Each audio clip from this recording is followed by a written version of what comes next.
Hello friend, नमस्कार। अगर आप भी एक बैंकिंग उपभोक्ता हैं, आप बैंक के ट्रांजैक्शन करते हैं, बैंक का अकाउंट है आपके पास, तो यह वीडियो बहुत ही महत्वपूर्ण है क्योंकि कभी ना कभी आपके अकाउंट में होल्ड लग जाता है। ठीक है, तो होल्ड को हम लोग किस तरह से रिमूव करेंगे, उसको किस तरह से हटाएंगे, आज का वीडियो इसी पर आधारित है। अगर आपको यह वीडियो पसंद आए, यूजफुल लगे तो निश्चित रूप से लाइक कीजिएगा। चैनल को अभी तक सब्सक्राइब नहीं किए हैं तो कर लीजिए, क्योंकि इस तरह की जितनी भी इंपॉर्टेंट जानकारी होती है हम लगातार आपके लिए लाते रहे। तो यहाँ हम लोग समझेंगे कि पहले होल्ड लगने का मुख्य कारण क्या है और होल्ड जब लग जाता है तो उसको हम लोग रिमूव किस तरह से करेंगे। तो होल्ड लगने का बहुत सारा कारण है, उसमें से कौन सा आपका प्रॉपर कारण है, तो यह पहले पता लगाना बहुत ही जरूरी है। यह कैसे पता लगेगा, तो यह आपको ब्रांच में जाना होगा, फिर आपको पता लगेगा। लेकिन कुछ केस में, जैसे आपका अकाउंट जो है ओनली केवाईसी के कारण होल्ड लगा है, तो उसका सॉल्यूशन हम लोग ऑनलाइन तरीके से भी कर सकते हैं। ठीक है, तो यहाँ पहले हम लोग कारण जान लेते हैं किस किस कारणों से बैंक अकाउंट में होल्ड लगता है। देखिए, अगर आपका कोई भी ईएमआई चल रहा है और ईएमआई समय पर आप पेड नहीं कर पा रहे हैं, तो उस केस में आपका अकाउंट जो है होल्ड पर चला जाता है। दूसरा प्रमुख कारण जो है वह है कि अगर आपका एटीएम ट्रांजैक्शन हुआ है, ठीक है, और उससे विड्रॉल लिमिट जो है अधिक हो गया है, ठीक है, तो वहां भी आपका जो है प्रॉब्लम क्रिएट होगा। कभी कभी क्या होता है कि खाते में आपका जो है एटीएम का जो क्रेडिट है वह एक्सटेंड कर दिया जाता है, बढ़ा दिया जाता है।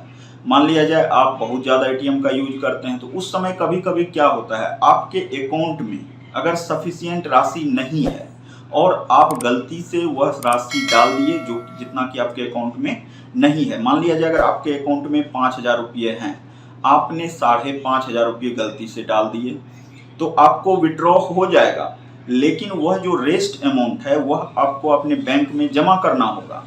अगर आप उसको टाइम पर जमा नहीं करेंगे तो इस केस में आपका अकाउंट होल्ड पर चला जाएगा। ठीक है, इसके बाद है कि अगर आप लॉकर की सुविधा लेते हैं या और किसी बैंकिंग सुविधा का लाभ लेते हैं, तो वहाँ क्या होता है, उसका कुछ रेंट हमको ईयरली, हाफ ईयरली पेड करना होता है। अगर आप उस टाइम पर वह अमाउंट पेड नहीं करते हैं जो कि फी के रूप में आपको बैंक को जमा करना होता है, तो उस केस में भी आपका अकाउंट होल्ड पर चला जाता है। ठीक है, इसके बाद है लेन देन जो कर रहे हैं उसमें अगर बैंक को लगता है कि यह फ्रॉड ट्रांजैक्शन है, मतलब ट्रांजैक्शन ऐसा है जो कि फ्रॉड ट्रांजैक्शन कहने का मतलब यह है अधिक पैसा आपके अकाउंट में आया और उसका रियल सोर्स जो है वह बैंक को पता नहीं चल पा रहा है, तो उस केस में होल्ड लगा दिया जाता है। आपको जब यह होल्ड लगेगा आपके अकाउंट पर, तो आपको बैंक जाना होगा और उनको प्रॉपर काउज बताना होगा, फिर आपका यह होल्ड हट जाएगा, कहीं कोई दिक्कत की बात नहीं है। इसके बाद जो प्रमुख कारण होता है वह है केवाईसी।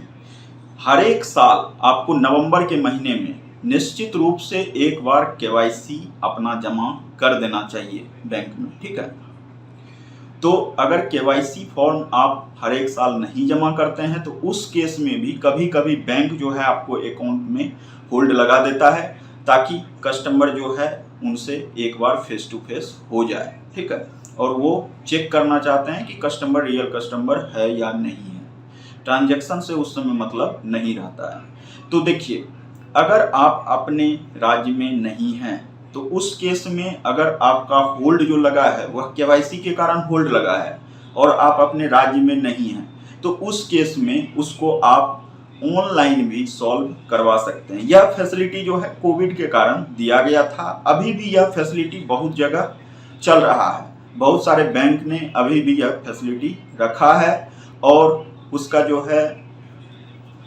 वो सही से रिस्पॉन्स दे रहे हैं और कस्टमर को भी परेशानी नहीं हो रही है। ठीक है, वीडियो कॉल के द्वारा जो है केवाईसी कर दिया जाता है, कहीं कोई दिक्कत की बात नहीं है। ठीक है, तो देखिए, अगर आप अपने स्टेट में नहीं हैं, कहीं बाहर हैं और आपका अकाउंट होल्ड पर चला गया है और वह ओनली केवाईसी के कारण होल्ड पर गया है, तो उसका आप सॉल्यूशन ऑनलाइन तरीके से करवा सकते हैं।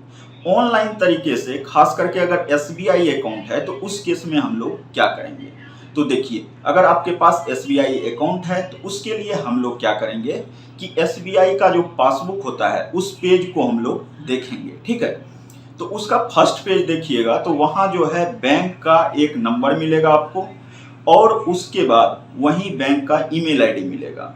तो आपको उस ईमेल पर अपना KYC डॉक्यूमेंट्स उनको सेंड कर देना है। KYC डॉक्यूमेंट्स जैसे ही आप सेंड करेंगे बैंक को, तो बैंक का जो नंबर है उस पर भी एक बार कॉल करने की कोशिश कीजिएगा। अगर वह कॉल आपका हो जाता है तो उस केस में जो है आप उनको बता दीजिएगा, जो कॉल रिसीव करेंगे, कि सर ऐसे ऐसे हमने आपके अकाउंट ईमेल अकाउंट पर जो है अपना KYC रिक्वेस्ट भेजा है, आप उसको प्लीज़ जो है एक्सेप्ट कर लीजिए और मेरा जो होल्ड लगा हुआ है उसको रिमूव कर दीजिए। तो इस केस में जो है आपका होल्ड रिमूव हो जाएगा। ठीक है, अगर आप अपने राज्य में नहीं हैं तब। वैसे आप अपने राज्य में हैं, आप अपने जहां का ब्रांच है वहां आसपास मौजूद हैं, तो निश्चित रूप से अपना ब्रांच विजिट कीजिए, क्योंकि ब्रांच विजिट करने से यह होता है कि फेस टू फेस जो होता है बैंकर और इसके बाद कस्टमर, इसका रिलेशन जो है बेस्ट होता है। ठीक है, तो कोशिश कीजिए, अगर आप अपने शहर में हैं, अपने क्षेत्र में हैं, तो निश्चित रूप से फेस टू फेस जाके KYC जमा कर दीजिए, या जिस भी कारण से आपका होल्ड लगा है वह पता करके अपना एप्लीकेशन सबमिट कीजिए, आपका होल्ड जो है समाप्त हो जाएगा। ठीक है, देखिए ऑनलाइन तो सारी सुविधा हो गई है, लेकिन कुछ जगह जो है अभी भी आपको ऑफलाइन डॉक्यूमेंट्स जमा करना होगा।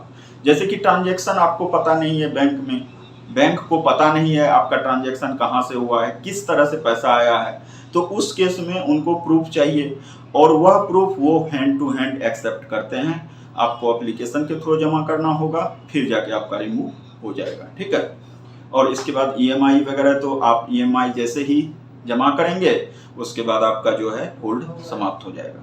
तो यह सारी जानकारी जो है आपसे शेयर करनी थी। अगर आपको यह जानकारी अच्छा लगे, यूजफुल लगे, तो निश्चित रूप से लाइक कीजिए, और अगर चैनल को सब्सक्राइब नहीं किए हैं तो कर लीजिए, और फ्रेंड से भी शेयर कीजिए, ताकि उनको भी अगर ऐसी परेशानी है तो उनकी भी यह परेशानी दूर हो जाए।